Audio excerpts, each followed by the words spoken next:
आज 1 करोड़ इनामी माओवादी ढेर हो गया है, वहीं उसके 4 साथी भी मारे गए हैं। देश भर में नक्सलवाद को लेकर तेज ऑपरेशन जारी है और लगातार माओवादियों के बड़े लीडरों को ढेर किया जा रहा है। आज ओडिशा राज्य के कंधमाल जिले के चकपाड़ थाना क्षेत्र अंतर्गत और गंजाम जिले के बॉर्डर रंभा जंगलों में सुरक्षा बलों और माओवादियों के बीच भीषण मुठभेड़ देखने को मिली, जिसमें 5 माओवादियों को सुरक्षा बलों ने ढेर कर दिया है। पूरे ऑपरेशन को सुरक्षा बलों के 23 टीमों ने अंजाम दिया, जिसमें 20 एसओजी टीम, 2 सीआरपीएफ टीम और 1 बीएसएफ टीम शामिल थी। ये पूरी मुठभेड़ आज यानी कि 25 दिसंबर की सुबह को देखने को मिली, जिसमें दोनों ओर से सैकड़ों राउंड फायर एक्सचेंज हुई, जिसके बाद जंगल में सुरक्षा बलों द्वारा सर्चिंग की गई तो 5 माओवादियों के 100 बरामद हुए, जिसमें भाकपा माओवादी का केंद्र कमेटी मेंबर गणेश उइके मारा गया। गणेश पूरे उड़ीसा राज्य का माओवादियों का हेड माना जाता था, प्रमुख माना जाता था। इसे कई नामों से भी जाना जाता है, जैसे पक्का हनुमंते उर्फ राजेश तिवारी उर्फ चामरू उर्फ रूपा। इसकी उम्र लगभग 70 साल थी। ये तेलंगाना के नलगोंडा जिले के चेंदूर मंडल के पुले माला गांव का रहने वाला था। वह करीब 40 वर्षों से नक्सल संगठन से जुड़ा हुआ था और नक्सल संगठन की कई अहम इकाइयों में सक्रिय भूमिका निभा चुका है। आरएसयू रेडिकल स्टूडेंट यूनियन, जो कि माओवादी संगठन की छात्र इकाई मानी जाती है, उसके प्रसार की जिम्मेवारी के साथ गणेश उइके 80 के शुरुआती दौर में जगदलपुर छत्तीसगढ़ पहुंचा था। उस समय उसका मकसद कॉलेज और छात्रावासों के जरिए युवाओं के बीच माओवादी विचारधारा को फैलाना था। गणेश उइके नेहरू छात्रावास और कॉलेज परिसर में लगातार घूमता रहता था, छात्रों से संपर्क बनाता था और आरएसयू के नेटवर्क को मजबूत करने में जुटा हुआ था। आरएसयू के जरिए छात्र रणनीति में सक्रिय रहने के बाद उसने खुलकर भूमिगत रास्ता अपनाया और फिर जंगल में हथियार उठाकर नक्सली संगठन की सहस्त्र गतिविधियों में शामिल हो गया। युवाओं को प्रभावित करने से लेकर जंगल में बंदूक थामने तक का उसका सफर नक्सल संगठन की उस रणनीति को दर्शाता है, जिसमें पहले वैचारिक पकड़ बनाई जाती है और फिर सहस्त्र संघर्ष की ओर धकेला जाता है। गणेश पर आरोप था कि 2021 में छत्तीसगढ़ के बीजापुर सुकमा बॉर्डर पर हुए झड़प का वो मास्टरमाइंड रह चुका है। इस झड़प में 22 सुरक्षा बल के जवान शहीद हो गए थे। करीब 400 नक्सलियों ने एक साथ घात लगाकर उस वक्त सुरक्षा बलों पर एक बड़ा हमला किया था। वहीं छत्तीसगढ़ में ही 2013 में झीरम घाटी नरसंहार का मास्टरमाइंड भी गणेश को माना जाता है, जिसमें कई वरिष्ठ कांग्रेस नेता मारे गए थे और वह कई राज्यों में हाई प्रोफाइल माओवादी हमले में भी शामिल रहा था। आपको बता दें कि पिछले 3 सालों से वह ओडिशा के कंधमाल क्षेत्र में भ्रमणशील था और उन इलाकों में काम कर रहा था और संगठन को मजबूत करने में जुटा हुआ था। कुछ समय पहले उसे ओडिशा स्टेट कमेटी का सचिव बनाया गया था।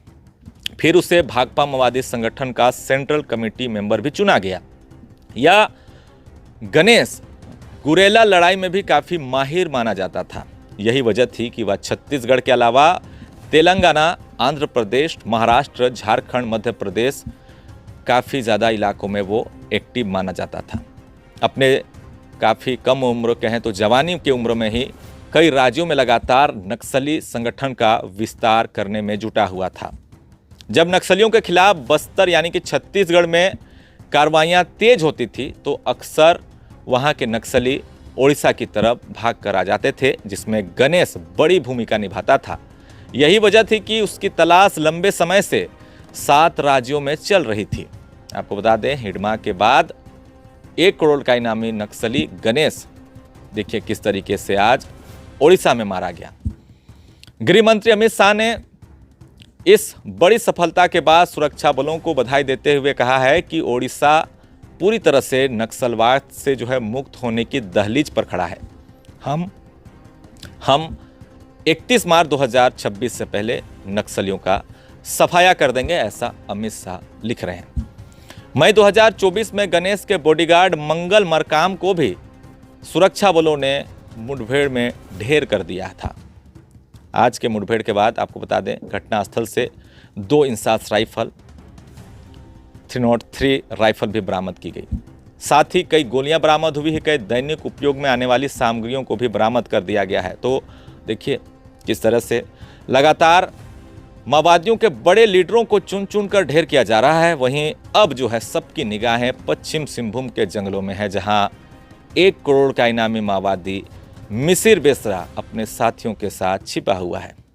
मिसिर बेसरा भाकपा माओवादी संगठन में पोलित ब्यूरो मेंबर है, साथ ही सेंट्रल कमेटी मेंबर भी है।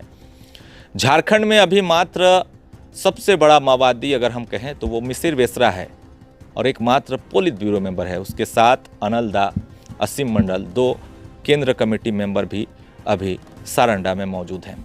अपने अलग अलग दस्तों के साथ सारंडा के अलग अलग इलाकों में वो भ्रमणशील है, जिसको लेकर सुरक्षा बल के जवान भी लगातार उन इलाकों में एफओबी कैंप बना रहे हैं। उनके समर्थकों पर, उनके मददगारों पर कड़ी नज़र बनाए रखे हुए हैं। जैसा कि आपने देखा, बलिबा से 2 लोगों की गिरफ्तारी हुई और बताया जाता है कि वो नक्सलियों के लिए जो है कुछ राशन वगैरह मुहैया कराते थे।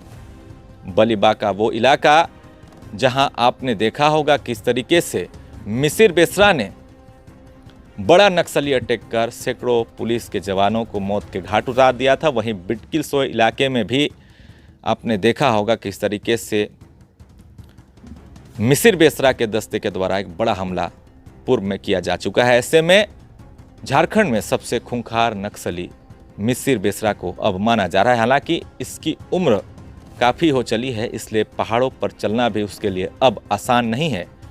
मगर उसकी सुरक्षा की बात करें तो काफ़ी ज़्यादा माओवादी रहते हैं। बताया जाता है कि जब किसी भी इलाके में माओवादी भ्रमणशील होते हैं तो सबसे पहले उस इलाके के नज़दीक जो भी कैंप, जो एफओबी कैंप रहता है, सबसे पहले वहाँ पर निगरानी रखी जाती है। जब माओवादियों की मूवमेंट जंगलों में होती है तो सबसे पहले नज़दीकी सुरक्षा बलों के कैंप के आसपास कुछ में जो है माओवादियों की गतिविधि देखने को मिलती है। उन पर नज़र बनाए के रखते हैं कि कहीं सुरक्षा बल के जवान जंगलों की तरफ आ रहे हैं या नहीं आ रहे हैं। ये तमाम तरह की चीज़ों को माओवादी देखते हैं। सबसे बड़ी चुनौती होती है माओवादियों के लिए जंगलों में खाना बनाना, क्योंकि अभी के समय में माओवादियों का राशन जो है कई ऐसे इलाकों से आता था जहां पर सुरक्षा बल के जवानों के द्वारा उनके राशन पानी को रोक दिया गया है। और यही वजह है कि नक्सली गांव की तरफ आते हैं, कई बार गांव में भी खाना बनाते हैं। लेकिन अब जो है ऐसा होता हुआ दिखाई नहीं दे रहा है, क्योंकि नक्सलियों की गतिविधि पर लगातार नज़र जारी है। और जंगलों में कैसे खाना बनाते हैं मैं आपको बता दूं कि जंगलों में लकड़ी पर खाना बनाया जाता है, और अगर कच्ची लकड़ी होगी तो ज़्यादा धुआं करेगा। इसलिए जब भी वो खाना बनाते हैं तो धुएं को वो साफ करते रहते हैं। यानी कि खाना बनाते समय भी वो एक हाथ से झाड़ियों से उस धुएं को फैला देते हैं, ताकि बाहर जब धुआं निकले तो ऐसा ना लगे कि जंगलों से कोई धुआं निकल रहा है। तो देखिए किस तरह से माओवादी वहाँ पर रहते हैं, और इतने सालों से माओवादी सारंडा जंगलों में भ्रमणशील है। आपको बता दें कि माओवादियों के द्वारा अब जो है अपनी जान बचाने को लेकर लगातार बम बिछाना शुरू कर दिए हैं। साथ ही ग्रामीणों को जंगलों जाने से जो है वो रोका जा रहा है। अब देखना होगा कि कब बड़ी मुठभेड़ सारंडा में होगी, क्योंकि सुरक्षा बल के जवान लगातार उनकी घेराबंदी करने में जुट गए हैं। नेक्स्ट अपडेट के लिए जुड़े रहिए हमारे साथ, देखते रहे न्यूज़ आपका। धन्यवाद।